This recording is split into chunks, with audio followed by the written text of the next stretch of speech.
Raquel Castro y Alberto Chimal son una bellísima pareja de escritores mexicanos que además forman un equipo bomba.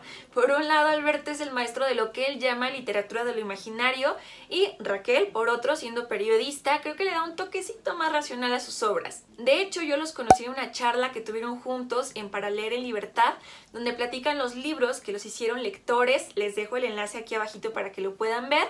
Y ahí nos podemos dar cuenta como de la influencia que tiene cada uno. Además acabo de descubrir que tienen un canal de YouTube que está padrísimo, se llama Alberto y Raquel. Hacen videos en vivo de preguntas y respuestas, de lectura en voz alta, de recomendaciones literarias y también de consejos de escritura. Así que les recomiendo bastante que sigan su contenido. Y es que bueno, además de ser grandísimos escritores, se han dedicado a este tema de la promoción y de ayudar a través de talleres a otras personas a construir sus propias historias. Es por eso que en 2018 publican Cómo escribir tu propia historia, que es un libro muy entretenido, está lleno de actividades, es muy dinámico, interactivo. Y personalmente me ha ayudado a salir de varios bloqueos creativos este último año. Prometo ya devolverlo porque no es mío, es de mi amigo Rodri, me lo prestó. Rodri está en buenas manos, si quieres que aquí se quede, está ok, por mí no hay problema. Pero si no, prometo ya devolverlo.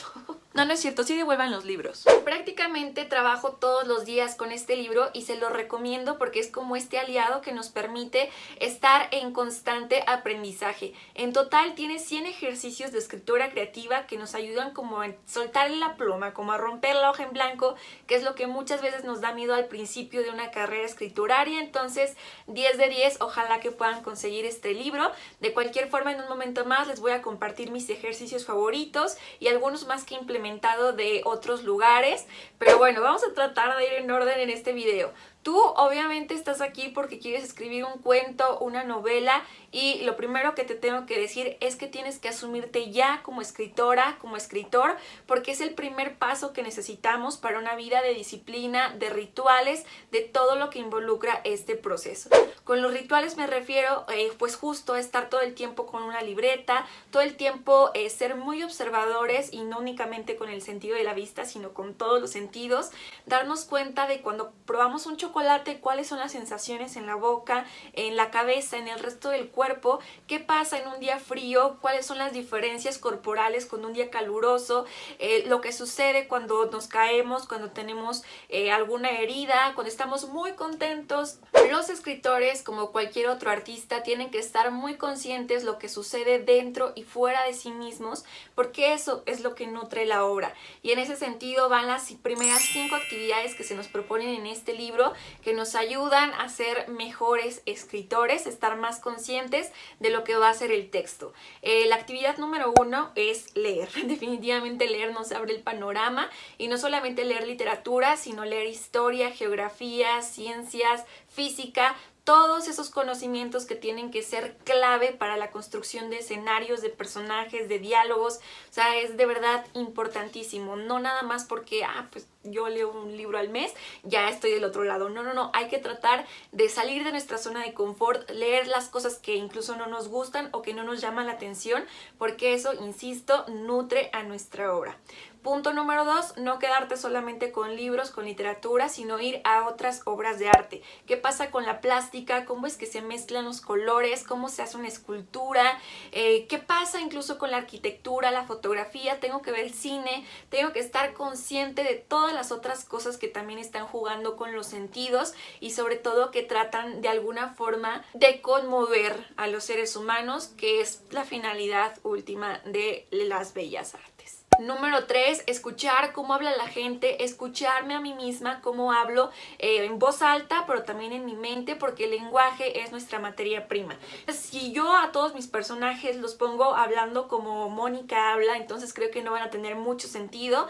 Necesito ver cómo se comporta un niño, cómo se comporta una mujer de 50, un hombre de 20, no sé, necesito de verdad estar consciente de todas las edades, de todos los intereses, de todos los gustos de otras personas, de las palabras que utilizan, de cuáles pronuncian en un tono alto, en un tono más bajo, las malas palabras que utilizan cada uno, cómo se demuestra el amor en diferentes personas. O sea, de verdad que el lenguaje es primordial. Número 4, utilizar tus sueños, que no se queden nada más en la noche. Muchas veces creemos que no tenemos tanta creatividad, pero luego llega la hora de dormir, despertamos y nos damos cuenta que nuestra cabeza maquiló toda una historia con personajes, con hechos ficticios, con diálogos, con descripciones de personas que a lo mejor ni siquiera conocemos o que un día vimos pero ya ni nos acordamos. Entonces el cerebro es maravilloso y nuestra mente está todo el tiempo creando historias, nada más es cuestión de ponerles atención. La recomendación número 1 es tener un diario de sueños, una libretita al lado de tu cama, que si despertaste con una pesadilla o con un sueño maravilloso, automáticamente te pongas a escribirlo. Yo lo que hago, porque no quiero como prender la luz y ponerme a escribir ahí en mi libreta, es grabar audios como en WhatsApp, me los mando a mí misma y digo como, pasó tal cosa y estaba esta persona y no sé qué, y luego lo escucho cuando ya estoy un poco más consciente y digo, wow, qué historia tan loca, ¿cómo es que a mí se me ocurrió algo así? Y bueno, creo que eso nos va dando algunas ideas más en caso de que muchas veces no fluyan tan fácilmente, y por supuesto nos va generando confianza en nosotros mismos de saber que nuestra mente está lista en cualquier momento, incluso dormida. Y finalmente, una actividad que me parece muy básica para sobrevivir es confiar y seguir nuestra intuición. Si a veces la mente nos avienta como pensamientos muy aleatorios que decimos no tiene sentido, no es tan interesante o no vale la pena, hay que detenernos en ese momento y decir no. Si mi mente me lo está diciendo es por algo, es porque tiene sentido, o incluso si escribí, pues no sé, una carta a mi mejor amiga o una carta a mi papá o qué sé yo, y me gustó una parte de ella, pues no hay que dejarla escapar, hay que procurar interiorizarla porque más adelante podríamos trabajar con ella. Hay una anécdota que va como en este sentido de J.R. Tolkien, en el que, bueno, él era profesor, entonces estaba calificando los exámenes de sus alumnos y de pronto entre todos los exámenes sale una hoja en blanco y pues la saca, pero como que de pronto se le viene la idea de escribir: en un agujero en el suelo vivía un hobbit. Y ya, lo dejó ahí, siguió calificando y tiempo después era como de, pues ¿por qué escribí esto? ¿Qué es un hobbit? En ese entonces obviamente no existía la palabra y pues dijo, pues voy a continuar escribiéndolo. Total, que se convirtió en una de las historias más importantes pues de su vida y de la vida de muchos de nosotros. Así que nunca dejar ir aquellas frases, aquellas palabras que aparentemente no tienen sentido, pero que en un futuro o con más trabajo se pueden convertir en una obra maestra. Esas fueron 5 actividades para comenzar a escribir. Ahora, si yo ya había escrito algo, vamos a hablar de 5 estrategias para desarrollar una idea inicial. Número 1, que supongo que es la que más nos pasa, es cuando se nos ocurre una frase padrísima, pero nada más, y de ahí no progresa. Bueno, lo que podemos hacer, la estrategia que podemos implementar es pensar quién pudo haber dicho esa frase y en qué contexto. Supongamos que es una frase de desamor. ¿Quién la pudo haber dicho? Probablemente una pareja que se acaba de divorciar, probablemente unos niños que tuvieron su primer amor y que apenas están sufriendo las consecuencias. ¿Será que acaba de llegar a su casa luego de una pelea? ¿Será que la escribe por mensaje de texto para esa persona que acaba de perder? Probablemente la escribió en su diario íntimo. ¿Para qué la escribió? Hay que pensar en eso y entonces vamos desarrollando poco a poco al personaje. Una segunda posibilidad, que se te ocurra una escena pero muy random, que no tiene como un contexto. Bueno, hay que pensar si esa escena es una causa o es una consecuencia. Bueno, supongamos que la escena que se me ocurre es una niña abrazando un gato y de pronto el gato empieza a hablar. Entonces pensemos, ¿esta es una causa o es una consecuencia? Si es una causa, probablemente la niña se espante y entonces le empiece a tener un pavor extremo a los gatos porque sufrió de esta escena, ¿no? O por el contrario, empieza a tener como cierta conciencia de los animales y de los sentimientos de los que no hablan y trate de entenderlos más adelante, ¿no? Pero si es una consecuencia, entonces puede ser que la niña ya traía una historia atrás y que ella tenía como un poder de compartir como sus sentimientos o de poder sanar animales con solamente tocarlos, ¿no? Entonces en el momento en que abraza al gato, pues él empieza a hablar. Entonces el chiste es eso, darnos cuenta si esta escena pasó antes de algo o después de algo.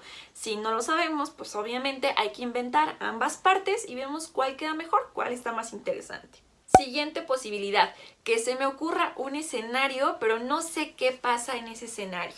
Bueno, lo que podemos hacer es pensar quiénes son los que viven ahí y cómo les afectan las condiciones que has ya imaginado. Pensemos que a mí se me ocurrió un escenario que es un mar apocalíptico en el que ya no hay peces, sino que la basura es la que ha tomado el control y entonces van nadando botellas de plástico y de cristal y algunas envolturas son las que se comen de las botellas y bueno, se ha generado una nueva vida marina, ¿no? Mis personajes yo quiero que sean un par de pescadores que se han dado a la tarea de pescar estas nuevas especies, pero como no se pueden comer el plástico porque les hace daño, pues a lo mejor han ideado un mecanismo de extracción de ciertos nutrientes que les permite sobrevivir. Y última posibilidad, que se me ocurra un personaje, pero pues no sé qué va a ser, solo se me ocurrió el personaje porque está bien padre. A mí se me ocurre pensar en una viejita que todo el tiempo está gritando, que no puede hablar bajito, siempre está gritando.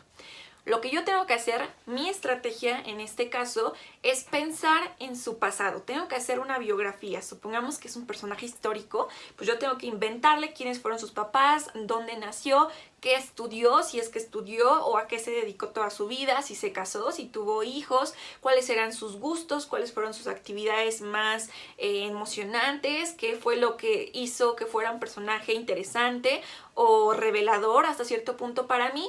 Y bueno, pues me pueden inventar, esta viejita tuvo una vida muy complicada porque de chiquita se le rompió la garganta y entonces no puede moderar su voz y eso le provocó que decidiera estudiar medicina, pero siempre tenía problemas en el quirófano porque le gritaba a los enfermeros, porque le gritaba a los pacientes y todos salían huyendo y entonces vivió pues mucho tiempo preocupada y shalala, ¿no? Puedo continuar así hasta el final, pero todo a partir de un personaje que aparentemente no conozco, pero que yo me puedo hacer cargo de todo lo que signifique.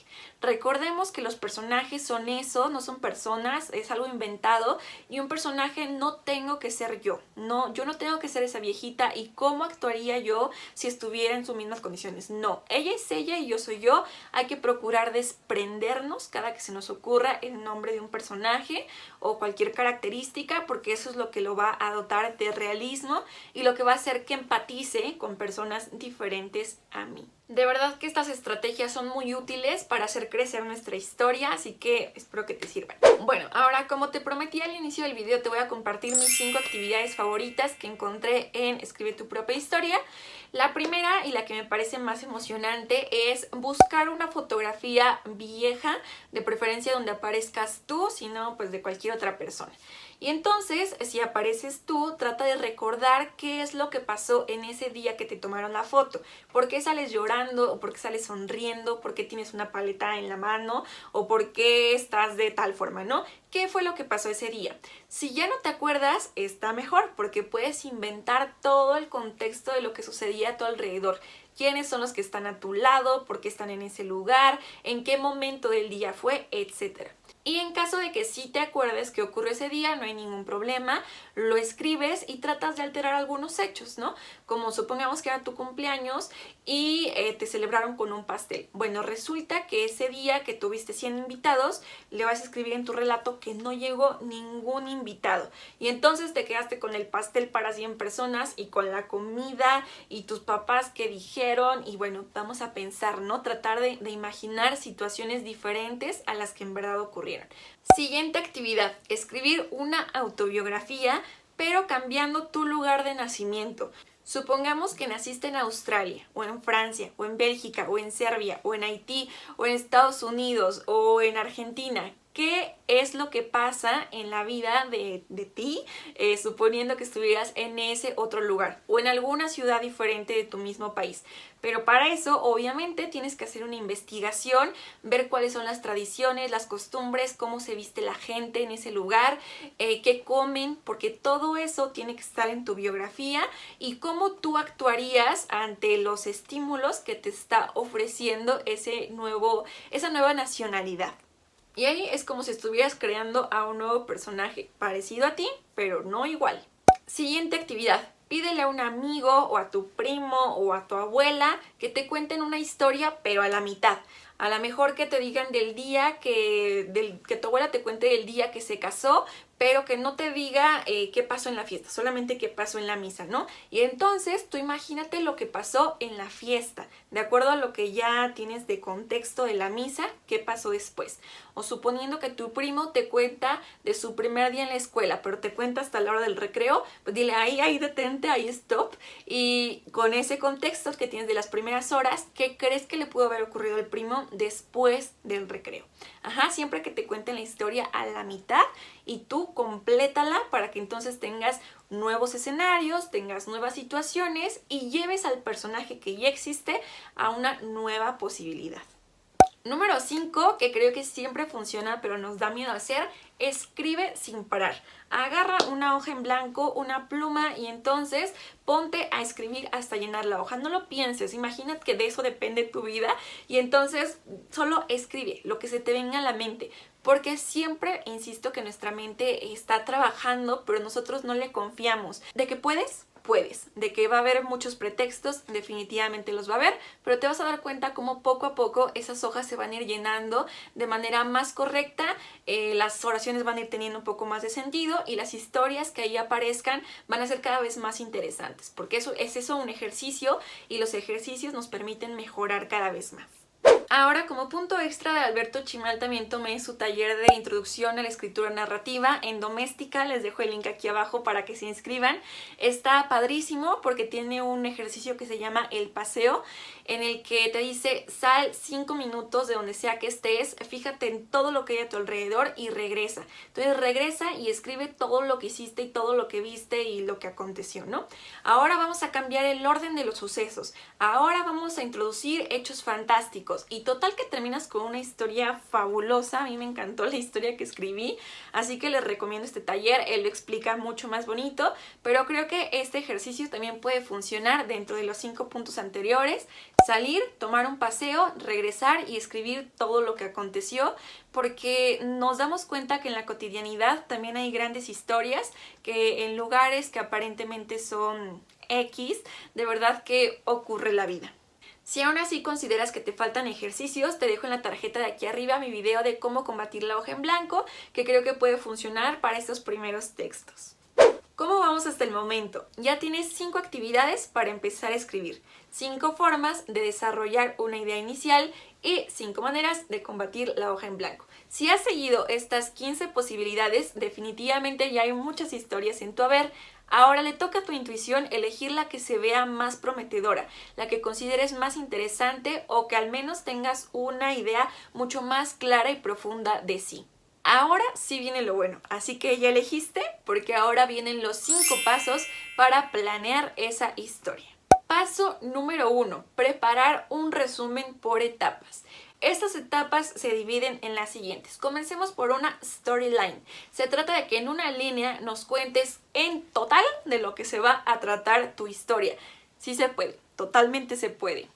Mi historia es que un perro callejero fue rescatado para salvar vidas en Marte. Siguiente etapa. Hay que argumentar. Recordemos que los argumentos son lo que le dan solidez a una idea. Entonces, ¿cómo voy a solidificar esto?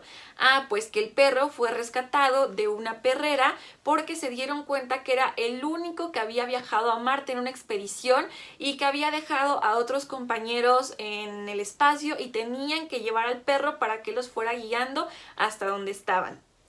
Ya tiene un poco más de sentido, ¿no? Pero ahora que está argumentado, puedo desarrollarla todavía más. Puedo hacer un resumen, que es la tercera etapa. Hace 5 años, una misión que visitó a Marte quedó varada y entonces regresaron por algunos de los tripulantes, pero cuando regresaron a la Tierra se dieron cuenta de que algunos se habían quedado en Marte, pero entonces de los que habían llegado a la Tierra era un perro que se escapó y entonces terminó en la perrera municipal. Así que toda la NASA estuvo buscando ese perro por aquí y por allá, pegaron carteles, total que los de la perrera les dijeron, sí, aquí está, vengan por él, pero les cobraron $1,000,000 para poder llevárselo y entonces llevan al perro y luego se dan cuenta que no era ese perro, que se parecía parecía mucho, pero que no era. El chiste es ir dándonos cuenta cómo de una línea puedo ir desarrollando un poco más mis ideas hasta convertirla en un resumen. Incluso en ese resumen, que sería mi tercera etapa, yo ya podría tener algunos diálogos, podría emplear algunas frases que sí están en mi historia. Ahora, este resumen se debe hacer en cada uno de los momentos de la historia que, como sabemos, se dividen en 3. Inicio o planteamiento, donde conocemos a los personajes, la situación en la que se encuentran y también la problemática. Desarrollo, que es cuando se desarrolla el problema. Recordemos que una historia no va a tener chiste, no tiene caso, no es entretenida si no hay un problema. Siempre tiene que haber un problema en el desarrollo, que es cuando vamos a poner en aprietos a los personajes. Y al final o en el desenlace es cuando todo se resuelve, para bien o para mal, pero se resuelve y terminamos con ese conflicto. Así que un resumen por cada uno de estos 3 momentos. Paso número 2, prepara descripciones y biografías de tus personajes. Ya habíamos hablado un poco de este tema de las biografías. Necesitas conocer a tus personajes porque si tú no sabes de dónde provienen y cuáles fueron sus condiciones pasadas, no vas a saber cómo actúan en el presente. Te sugiero dibujarlos a cada uno que aparezcan, sea un perro, sea un anciano o sea un bebé. Dibújalos para que sepas cómo es físicamente e incluso puedes trabajar un árbol genealógico. Sabes quiénes fueron sus padres, aparezcan o no en la historia, sus abuelos, cómo eran sus actitudes, cómo era su forma de pensar y por ende cómo llegó a ser tu personaje lo que hoy es. Y muy de la mano el número 3, que es piensa cómo hablan tus personajes, su idiolecto. Todos hablamos español, pero cada uno tiene diferentes palabras arraigadas que menciona, unas más continuamente, otras que ni siquiera conoce, qué manera emplea de hablar para distintas personas. Y para esto te tengo una actividad bien linda que se trata de entrevistar a tus personajes. Aparte está bien loco porque es como entrevistar a tu propia mente, a lo que estás creando. Pensemos que mi personaje es este astronauta, ¿no? De los perros. Y entonces yo en mi entrevista le voy a preguntar, oye, ¿alguna vez te has enamorado? En caso de que sí lo haya hecho, pero terminó muy dolido, seguro va a tener como cierto recelo con las mujeres o con los hombres y no le va a gustar hablar del tema y se va a sentir o va a estar triste al respecto y a lo mejor es su forma de comportarse con los que le rodean, ¿no? En sus diálogos se va a ver como ese odio. Pero probablemente está enamorado actualmente, entonces es un hombre muy dulce, muy cariñoso y le gusta tratar bien a todas las personas. O a lo mejor siempre ha sido su sueño enamorarse, pero nunca le ha pasado. Entonces procura siempre acercarse mucho a las personas, tratar de que lo conozcan, llamar la atención, porque está en busca del amor de su vida. O sea, con esas preguntas que aparentemente no tienen nada que ver con nuestra historia y que obviamente no van a aparecer, yo sí puedo tener en cuenta cómo son para saber cómo van a hablar, cómo van a establecer diálogos con el resto de personajes. O sea, tengo que hacer toda una trama, así como en estas películas que aparecen los post-it y los mapas. Y obviamente voy a confundir mucho, pero por eso te recomiendo tu pizarrón o una libreta o algo donde tengas todos estos apuntes que van a hacer de tu historia algo mucho más realista y conmovedor para quienes la lean. Punto número 4, prepara tu mundo narrado. Esto funcionó muchísimo, por ejemplo, en Harry Potter, tanto para la novela como para la película, que cuando abrimos los libros tenemos ahí el mapa de Hogwarts y sabemos cómo los personajes se desarrollaban en cada uno de los espacios ahí, ¿no? Entonces, supongamos que mi espacio narrado es un castillo. ¿Cuánto tiempo le toma caminando a mi personaje salir al jardín, corriendo, trotando en las diferentes acciones en las que yo la voy a poner? Punto número 5, importantísimo, jamás te lo puedes saltar, investigar. Investigar cómo son las personas de ese lugar en el que tú estás llevando a cabo los hechos. Si yo quiero hablar de Marte, ¿cómo es Marte? ¿Cómo es la temperatura? ¿De qué materiales están hechos los trajes de los astronautas? ¿Cuándo fue el primer viaje a la Luna? O si estoy hablando de un animal, por ejemplo de los perros, ¿cómo se comportan los perros? Yo tengo que estudiarlos muy bien, cómo mueven la cola cuando están contentos, cómo ponen las orejas cuando están tristes o preocupados. Supongamos que una escena quiero poner un banquete, pues cómo se elabora ese pastel que está ahí o cómo se hace este platillo, de dónde proviene, cuáles son los ingredientes. Porque si yo empiezo a poner estos pequeños detalles dentro de mi historia, créeme que van a ser mucho más creíbles y sobre todo van a ensalzar todo lo que estoy contando. Siento que este video ya duró una eternidad.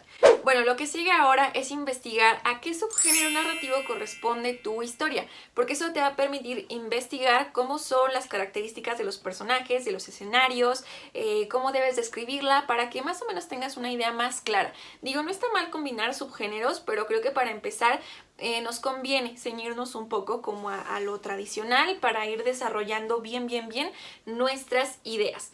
Bueno, por ejemplo, si tu historia es muy conmovedora, va a hacer que empaticemos con los personajes, que nos preocupemos por ellos, que lloremos en algunos momentos, seguro estás escribiendo un drama o un melodrama. Algo así como El amor en los tiempos del cólera de Gabriel García Márquez, y te conviene investigar cómo son los personajes de este subgénero para que puedas fortalecer a los tuyos. Si por otro lado tu historia da miedo, se parece como a Misery de Stephen King o cualquier cosa que haya escrito Stephen King, pues seguro estás dentro del género del horror y puedes ir desarrollando más tus escenarios para que den mucho más miedo. O a lo mejor en tu historia hay un crimen y alguien lo está investigando y hay un fugitivo, pues seguro es una historia policíaca y se parece a Sherlock Holmes de Sir Arthur Conan Doyle. Pero si en esa historia de Sherlock Holmes hay un asesino y un crimen gravísimo y entonces está suelto o lo que sea, pues seguro se trata de narrativa negra, algo como lo que pasó en El sabueso de los Baskerville, una de las grandes aventuras de Sherlock.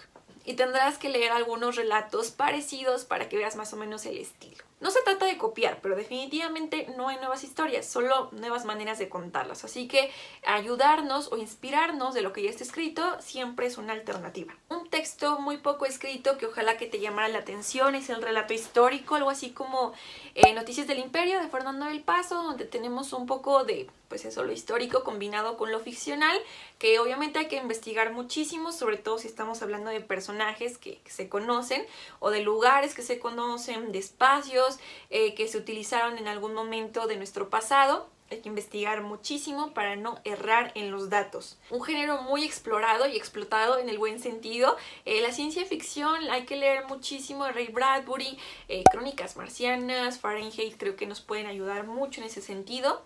La autoficción, apenas subí un video hablando de Tarantela, de Abril Castillo, creo que es una excelente alternativa para escribir nuestros primeros textos porque se trata de hablar de tu propia historia, pero alterando un poco los hechos. Dicen que la mayoría de los escritores escriben autoficción en sus primeros cuentos o novelas y sí, es muy cierto, lo cual a mi parecer está bien porque nosotros estamos primero que nada contándonos a nosotros mismos quiénes somos y una vez que ya nos conocemos, pues ahora sí podemos contarlo de otros, pero primero hay que contar lo nuestro. Así que la autoficción considero es el mejor subgénero para iniciar. Probablemente estés escribiendo algo más infantil, juvenil. Pensemos en Un globo de Isol, en Eleanor Park. Tenía mucho que no me acordaba de Eleanor Park de Rainbow Rowell. Algo que obviamente va dirigido a un público joven, que debe estar muy sencillo, muy fácil de entender, que el lenguaje debe ser clarísimo. Pero bueno, eso, ubicarnos en el subgénero para entonces poder fortalecer nuestras ideas. Si quieres ideas de cómo implementar un mejor lenguaje, de cómo empatizar con tu público, te dejo mi lista de reproducción de Versarte, donde hablamos de figuras retóricas y más consejos de este tipo. Obviamente la información que se necesita para escribir un primer cuento o una novela es muchísima, quizá podamos hacer una segunda parte del video, pero bueno, ahorita ya tienes demasiadas herramientas para escribir tu historia, ya nada más te queda terminarla. Si seguiste los pasos, las actividades, creo que ya tienes muchas historias, ya nada más eso, elige una que te diga tu intuición, que va a funcionar y con esa quédate, termínala, haz muchas descripciones, haz lo que tengas que hacer. Y una vez que la hayas terminado, déjala descansar. Al menos 1 mes y medio yo recomiendo, si se puede más, mejor. Luego regresa a ella, pero en el tiempo que no la veas, olvídate de que existe. Por favor, olvídate, haz lo que necesites, pero olvídate. Cuando regreses a ella te vas a dar cuenta que está llena de errores, que no eran tan interesantes algunos pasajes, entonces cámbialo. Se trata de este momento revisar y corregir con mucha atención, con mucho amor, con mucha paciencia. Si un capítulo de plano tienes que quitarlo, lo quitas, no te preocupes, trata de hacer tu mejor esfuerzo para revisar y corregir. Una vez que tengas ya un segundo borrador, pues yo lo que propongo es que lo puedas compartir con personas de tu confianza no que te digan que escribes bien bonito, sino que te puedan ayudar a que eso mejore, que te hagan una crítica en el mejor sentido de la palabra para que tú puedas volver a corregir, a revisar, lo dejes descansar otro poquito, vuelvas a él y en ese tercer borrador que te resulte, creo que ya podemos ahora sí pasar a la siguiente etapa, que sería el de elegir un título. Muchas veces comenzamos escribiendo el título y luego no sabemos ni de qué se va a tratar la historia. Yo creo que el título siempre se debe elegir al final, procuremos que tenga pocas palabras, que no sea obvio, que no, si se trata la historia de una princesa que vive en un castillo encantado, pues que no se llame La princesa del castillo encantado. Una vez que tienes un título padrísimo, pues ya queda la última parte, que es compartirlo con el mundo. Sí, es cierto que la escritura es muy personal, pero creo que compartirla con el mundo también es un proceso muy importante, así que la publicación será el último paso. Si quieres que hablemos en un video sobre cómo publicar tu primer libro, tu primera historia, con gusto lo podemos hacer, déjamelo saber en los comentarios y te agradezco mucho haberte quedado hasta el final de este video. Espero de todo corazón que hayan funcionado algunos de mis consejos, que puedas acercarte un poco a los consejos de Alberto Chimal también, de Raquel Castro, que creo que son unos excelentes maestros en este sentido. Te mando un gran abrazo, te espero por mis redes sociales. Oye, ¿te perdiste mi chiste del perro? Seguro es porque no te has suscrito al canal. Pica la ilustración del lado derecho de tu pantalla para hacerlo y quizá algún día te lo cuente. Del lado izquierdo también te dejo un video que seguro te va a gustar. ¡Besitos!